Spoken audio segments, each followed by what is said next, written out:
Pernah nggak sih Anda merasa ada sebuah paradoks menarik dalam arah kebijakan luar negeri kita belakangan ini? Di satu sisi, kita lantang banget meneriakkan soal swasembada, soal hilirisasi, soal kedaulatan. Tapi di sisi lain, sebuah kesepakatan dagang baru dengan Amerika Serikat seolah menempatkan kita pada posisi pelanggan setia yang harus impor beberapa komoditas. Jadi apa yang sebenarnya terjadi? Apakah ini sebuah manuver dagang yang cerdas, atau kita justru sedang menggadaikan kedaulatan demi cuan? Yuk kita bedah bareng-bareng.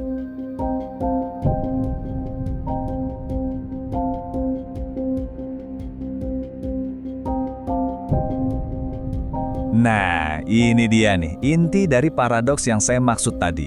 Mari kita lihat lebih dekat kontradiksi ini.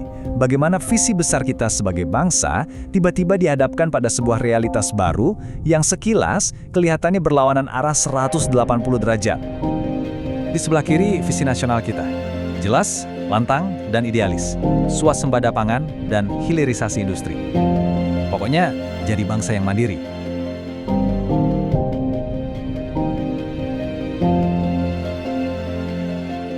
Tapi di sebelah kanan, kita lihat realitas barunya. Muncul komitmen buat impor produk pertanian dari Amerika Serikat. Nah, ini kan kayak dua kereta yang mau tabrakan di satu jalur. Inilah ketegangan antara idealisme dan realita yang akan kita kupas tuntas. Dimulai dari sudut pandang yang paling dingin dan tanpa perasaan.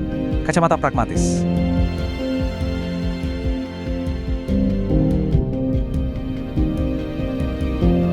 Oke, sekarang kita coba lepas dulu jubah idealisme kita sejenak. Anggap saja kita ini seorang pebisnis atau akuntan yang pikirannya cuma satu, untung atau rugi. Mari kita fokus murni pada hitung-hitungan pragmatis. Sebenarnya, apa sih untungnya kesepakatan ini secara ekonomi? Apa yang kita dapat dari komitmen impor yang kedengarannya kontroversial banget ini? Nah, ini dia, angka yang jadi biang kerok kehebohan di mana-mana. Kewajiban impor 1.000 ton beras dari Amerika Serikat. Jujur aja deh, sebagai negara agraris, dengar kata impor beras itu rasanya gimana ya? Kayak ditampar kan? Kesannya kita kalah telak, seolah-olah kita nggak mampu mencukupi kebutuhan pangan sendiri. Tapi eits, tahan dulu emosinya. Sekarang, mari kita sandingkan angka 1.000 ton yang bikin heboh tadi dengan angka ini, 34,6 juta ton. Ini adalah total produksi beras nasional kita. Artinya apa? Kewajiban impor itu cuma 0,003% dari total produksi kita. Kalau kita ibaratkan produksi beras kita ini lautan, yang 1.000 ton itu bahkan bukan setetes air, ini cuma sebutir debu. Secara matematis, angka ini nyaris nggak ada artinya.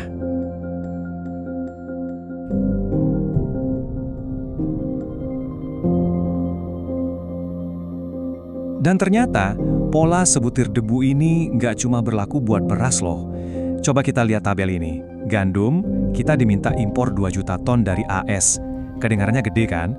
Padahal, total impor gandum kita setiap tahun itu mencapai 12 juta ton.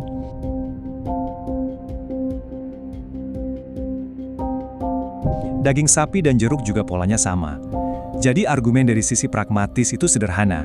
Kita itu sebenarnya nggak membuka keran impor baru. Kita cuma mengalihkan sebagian kecil sumber pasokan kita ke Amerika. Ibaratnya, biasanya kita belanja di warung A, sekarang sebagian kecil belanjanya kita pindahin ke warung B. Kenapa?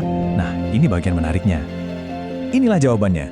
Kunci utamanya ada di kata bahan baku.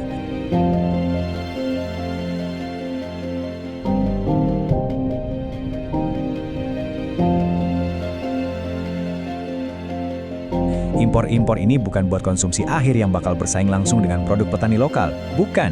Coba kita pikirin, kapas murah dari AS itu jadi bahan dasar buat industri garmen kita yang produknya nanti kita ekspor lagi ke seluruh dunia.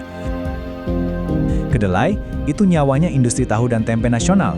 Indukan ayam, penting banget buat menjaga ketahanan pasokan ayam kita. Jadi ini bukan soal konsumsi, ini soal rantai pasok. Kita mengimpor bahan bakar supaya mesin ekspor kita bisa jalan lebih kencang. Dan inilah hasil akhir dari semua kalkulasi pragmatis tadi. Lihat grafiknya.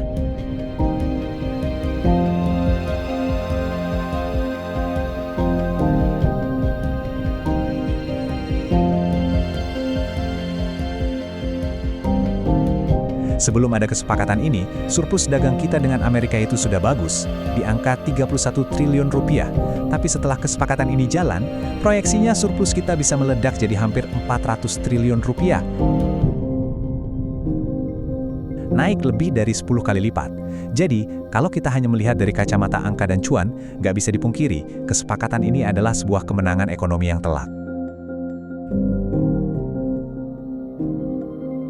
Oke, angka-angkanya memang sangat menggiurkan. Tapi, hidup kan nggak melulu soal untung rugi kan? Sekarang, mari kita copot kacamata akuntan kita, dan kita pakai kacamata yang lain, kacamata idealis.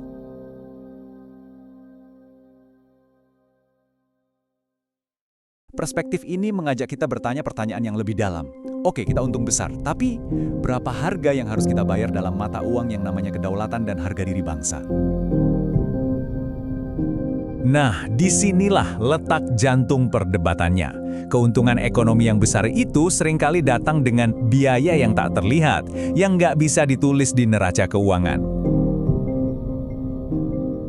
Perspektif idealis ini berakar pada kekhawatiran yang nyata, yang tercermin dari sentimen publik semacam ini. Pertanyaannya jadi bergeser total, bukan lagi kita untung berapa, tapi apa yang kita korbankan? Apakah ini benar-benar kemitraan yang setara? Atau jangan-jangan ini adalah bentuk ketundukan yang dibungkus rapi dengan angka triliunan? Dan kekhawatiran ini bukan sekedar ketakutan tanpa dasar. Ada resiko-resiko jangka panjang yang sangat real dan perlu kita pertimbangkan matang-matang. Pertama, ketergantungan ekonomi yang berlebihan pada satu negara. Politik di AS itu kan dinamis, bisa berubah tiap 4 atau 8 tahun. Kalau presidennya ganti dan kebijakannya nggak lagi menguntungkan kita, gimana nasib ekonomi kita? Kedua, ini yang paling sensitif, potensi intervensi. Gimana kalau suatu saat nanti AS menekan kita untuk mengubah standar nasional, misalnya standar halal atau TKDN, demi melancarkan produk mereka? Ini kan soal harga diri bangsa. Belum lagi resiko kita terseret ke dalam agenda geopolitik mereka yang mungkin nggak ada hubungannya sama kepentingan kita. Ini adalah harga kedaulatan yang mungkin harus kita cicil pelan-pelan. Baiklah, kita sudah lihat dari sisi hitung-hitungan cuan. Kita juga sudah lihat dari sisi resiko kedaulatan. Sekarang ada cara ketiga untuk membingkai seluruh perdebatan ini. Bukan lagi sebagai pertukaran sederhana antara uang dan kedaulatan, tapi sebagai sebuah manuver catur yang canggih di panggung geopolitik global. Mari kita sebut ini perspektif strategis.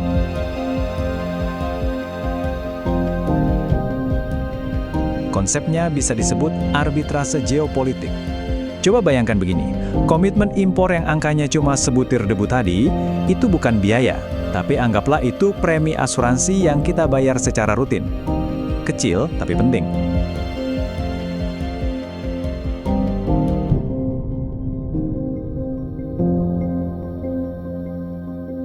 Terus apa yang kita dapatkan sebagai polis asuransinya?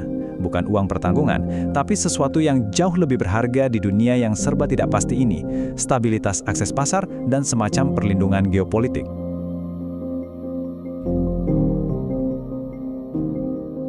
Dan inilah isi polis asuransi yang kita dapatkan. Ini hadiah utamanya, jackpotnya, yaitu kepastian akses pasar Amerika dengan tarif 0%.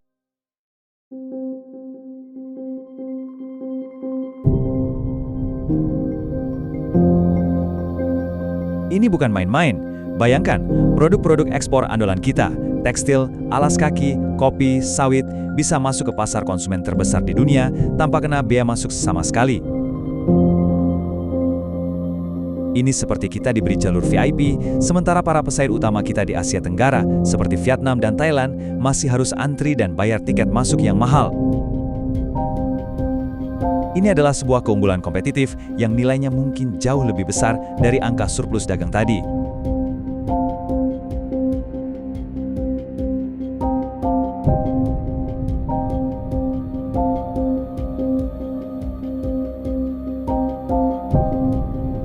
Jadi, setelah kita membedah kesepakatan ini dari 3 lensa yang sangat berbeda, si pragmatis yang fokus ke cuan, si idealis yang khawatir soal kedaulatan, dan si strategis yang bicara soal asuransi geopolitik, bagaimana seharusnya kita menyimpulkan semua ini?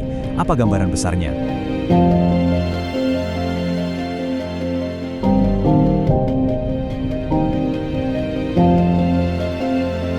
Setelah menimbang semuanya, surplus triliunan rupiah, risiko intervensi kedaulatan, dan potensi keuntungan strategis dari tarif 0%, kita kembali ke pertanyaan paling fundamental. Apakah langkah ini sebuah manuver yang cerdik atau sebuah pertaruhan dengan risiko yang kelewat tinggi? Kesimpulannya adalah, kesepakatan ini tidak bisa dilihat secara hitam atau putih. Ini adalah sebuah pertaruhan geopolitik tingkat tinggi. Sebuah manuver yang, harus kita akui, sangat cerdas dari sisi ekonomi pragmatis. Namun, manuver ini datang dengan paket risiko kedaulatan yang sangat nyata dan tidak boleh kita abaikan. Dan semua pertaruhan ini diambil demi satu tujuan besar, mengunci keuntungan strategis jangka panjang bagi Indonesia di panggung dunia yang semakin hari semakin tidak menentu. Nah, sekarang giliran Anda. Setelah melihat semua sisinya, pragmatis, idealis, dan strategis, apakah menurut Anda pertaruhan ini layak untuk diambil? Apakah ini langkah jenius atau sebuah kesalahan besar? Tuliskan analisis Anda di kolom komentar di bawah. Saya sangat ingin membaca pendapat Anda.